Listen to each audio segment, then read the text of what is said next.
Assalamualaikum warahmatullahi wabarakatuh. Bertemu lagi dengan aku Mili Umri dan tentu masih di channel Mr. Mili. Nah, di kesempatan ini kita akan jawab beberapa pertanyaan yang banyak teman-teman atau kalian para pejuang CPNS yang bertanya seputar dengan persiapan ataupun proses pendaftaran dan juga syarat-syarat dari penerimaan CPNS khususnya untuk CPNS tahun 2023 ini. Nah, apa saja pertanyaannya, dan pertanyaan ini sering ditanyakan dan sekaligus mungkin aku buatkan video khusus di video kali ini, jadi pasti kalian simak videonya sampai selesai agar beberapa informasi yang dapat aku berikan ini bisa bermanfaat untuk teman-teman semuanya.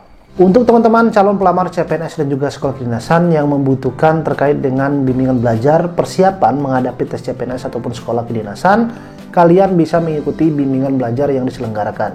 Selain dari pembelajaran materi SKD CAT dari dasar, kalian juga akan mendapatkan fasilitas kelas sharing terkait dengan persiapan-persiapan dari tes CPNS, dan juga tentu ada bahas soal setiap hari mulai dari hari pertama gabung bimbel. Jika kalian berminat, silakan kalian DM ke Instagram aku Mili Umri atau bisa klik link yang ada di deskripsi video ini. Pastinya aku tunggu agar persiapan menghadapi tes CPNS dan juga sekolah kedinasan kalian semakin maksimal.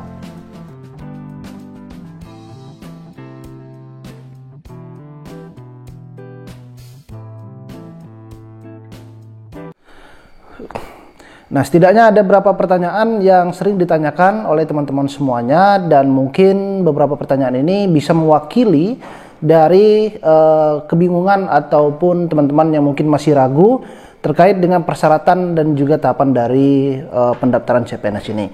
Nah, yang pertama ada pertanyaan dari Muhammad Azwira 6874 bertanya terkait dengan maksimal umur berapa kalau daftar pakai jasa SLTA maupun S1, terima kasih. Nah, ini berkaitan dengan umur ya. Jadi kalau pendaftaran CPNS itu untuk umur terakhir atau daftar CPNS itu minimal 18 tahun dan maksimal itu 35 tahun. Nah, untuk persyaratan umur ini terbagi menjadi dua lagi. Ada umur ataupun persyaratan umur dari pendaftaran CPNS yang menggunakan ijazah SLTA dan juga pendaftaran CPNS menggunakan ijazah S1.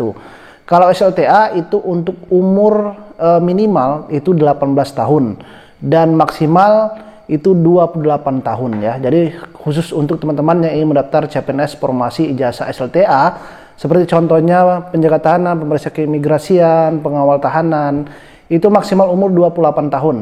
Tetapi kalau untuk ijazah S1, D3 itu untuk umur maksimalnya 35 tahun. Tapi untuk D3 ada persyaratannya yang hanya maksimal 33 tahun. Jadi seperti itu ya. Kalau untuk SLTA maksimal 28 tahun dan untuk S1 atau sarjana itu maksimal 35 tahun. Tetapi untuk minimalnya sama semuanya, 18 tahun 0 bulan untuk pendaftaran CPNS.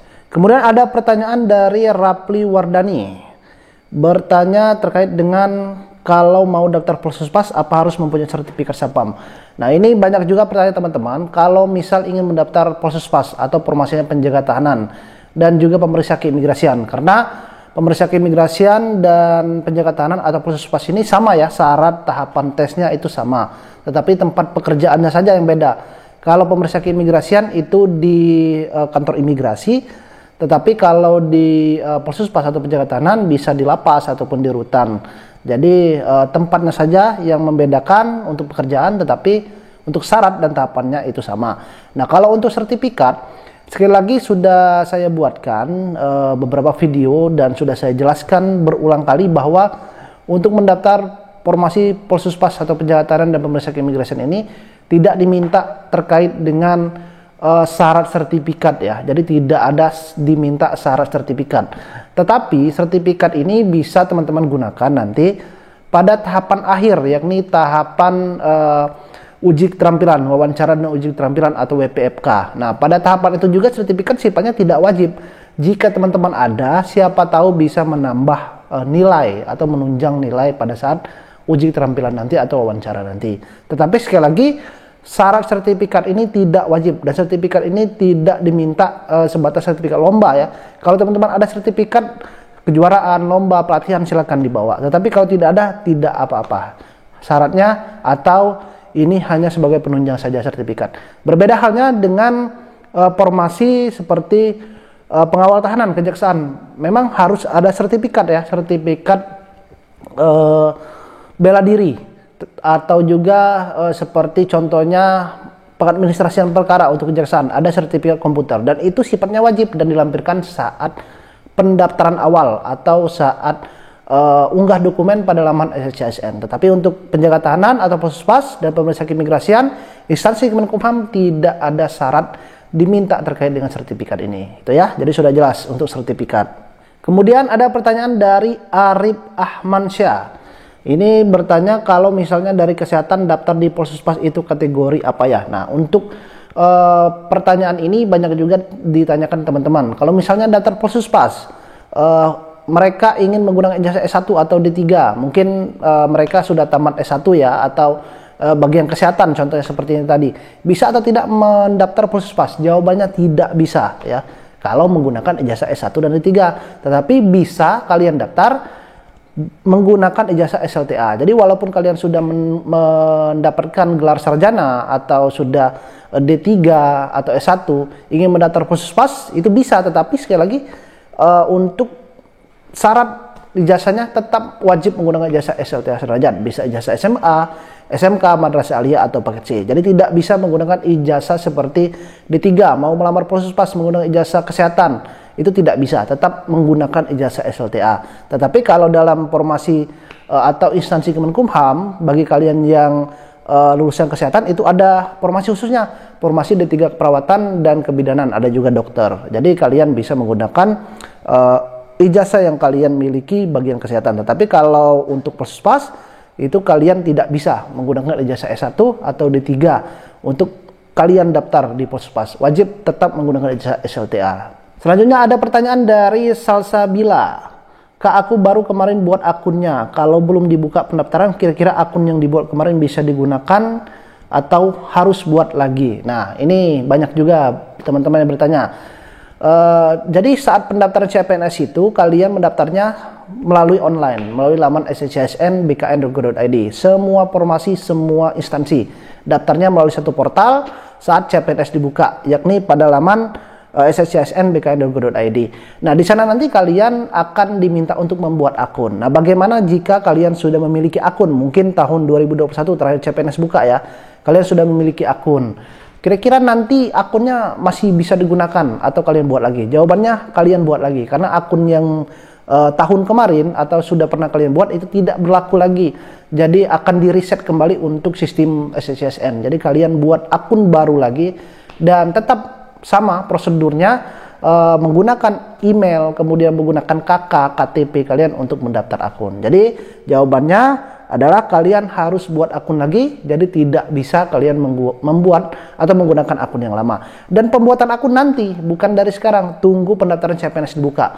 Jadi kalau CPNS sudah dibuka, untuk jadwalnya dari tanggal sekian sampai tanggal sekian, nah itu berarti kalian baru bisa buat akun. Kalau buat akun sekarang CPNS belum dibuka, ya kalian itu tidak bisa. Atau kalaupun kalian mungkin ada yang sudah membuat, itu tidak akan berlaku. Bagaimana mau berlaku, CPNS saja itu belum buka, itu ya. Kemudian dari Citra Elviansyah Putri, Kak, kapan dibuka pendaftarannya? Tolong diinfokan. Nah, untuk pendaftaran sekali lagi saya juga masih menunggu ya.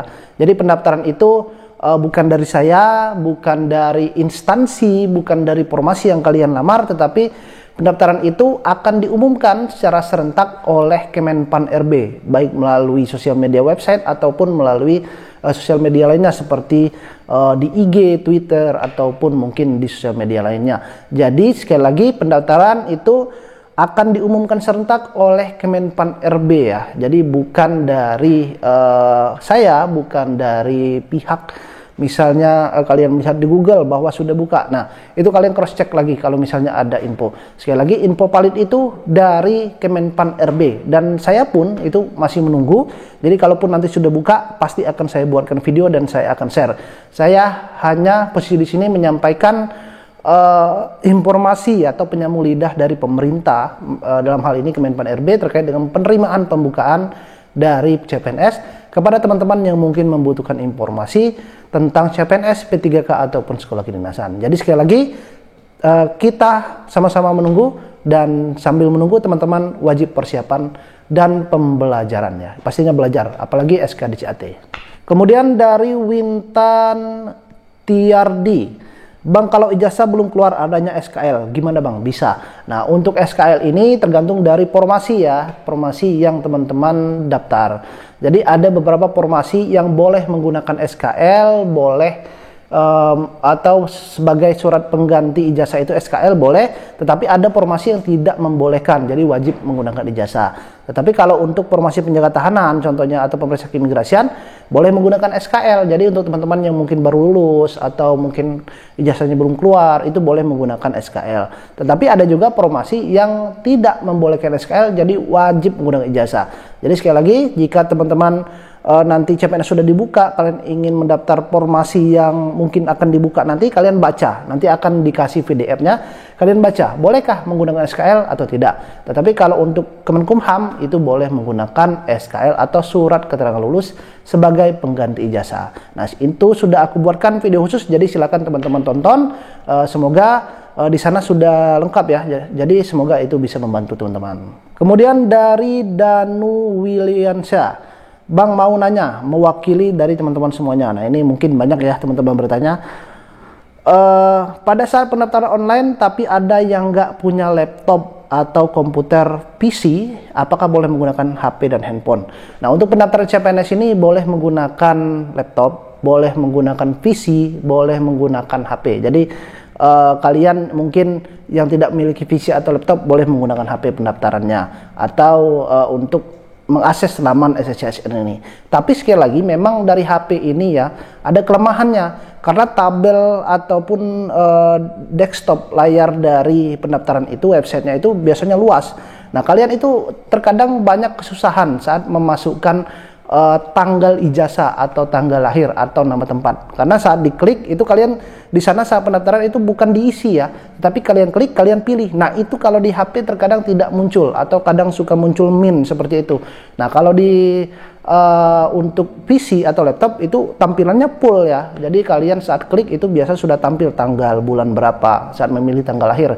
Tapi kalau dari HP terkadang hal itu akan sangat sulit. Jadi sebaiknya disarankan untuk pendaftaran itu memang lewat PC atau laptop. Tetapi kalau kalian tidak punya pilihan atau di daerah, bisa menggunakan HP. Tetapi sekali lagi, saat kalian mengakses di website SSCSN tersebut melalui smartphone kalian, itu kalian silakan masuk mode desktop ya, agar mempermudahkan proses pendaftaran. Jadi pastikan jangan sampai salah klik ya, atau salah ketik ya, karena kalau di HP itu kan keyboard biasanya kecil ya hurufnya, jadi jangan sampai kalian salah klik, salah isi. Jadi pastikan saat mengisi itu kalian baca terlebih dahulu sebelum submit atau selesai proses pendaftaran.